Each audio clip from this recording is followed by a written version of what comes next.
आयत जो पढ़ण भी इबादत आ, आयत खे ॿुधण भी इबादत आ। कुरान ऐं मखलूक में जुमलो ॿुधंदा मुंहिंजा दोस्त, मखलूक में फ़क़त इहे 14 आहिनि जंहिंजो ज़िक्र करण भी इबादत आ।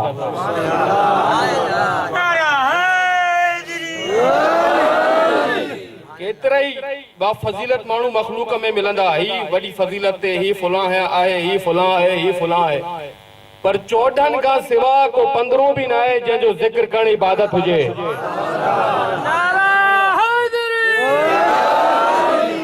केॾी वॾी फज़ीलत जी ॻाल्हि इहे आहे जंहिंजो ज़िक्र भी इबादत ऐं फ़क़त ज़िक्र इबादत न आहे।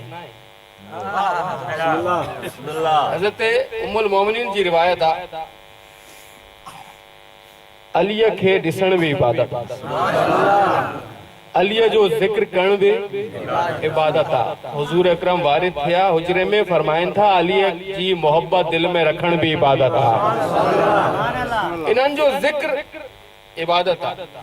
जेको इन जो ज़िक्र करे थो इबादत करे रहियो आहे, जेको ज़िक्र ॿुधे थो इबादत में वेठो आहे।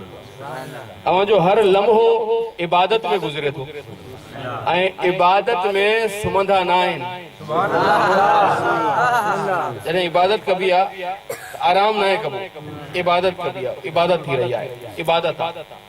ऐं फ़क़त ज़िक्र इबादत न आहे, हे उहे आहिनि जेके पैकर इबादत आहे, मुजस्समा इबादत, मुजस्समा इबादत, हे जे उथनि था इन्हनि जो उथण इबादत आहे, वेहण था वेहण इबादत आहे। हे उहे आहिनि जेके जेकॾहिं 1000 रकत नमाज लाइ जागण त इन्हनि जो जागण इबादत आहे। सम्झो था आवाज़ हितां जेकी अचे थी न इन ते गौर। 1000 रकत नमाज लाइ जागण त इन्हनि जो जागण इबादत आहे। कॾहिं नबीअ खे बचाइण लाइ सुम्ही वञण त इन्हनि जो सुम्हण इबादत आहे, सुम्हण भी इबादत आहे।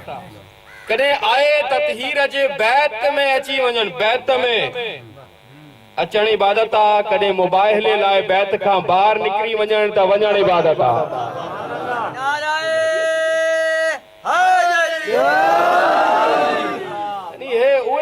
जंहिंजो उथण इबादत, वेहण इबादत, सुम्हण इबादत, जागण इबादत, अचण इबादत, वञण इबादत। ऐं जेकॾहिं हुदैबिया में कलम खणनि था त कलम खणण इबादत आहे। जे ख़ैबर में अलम खणनि था अलम खणण इबादत आहे।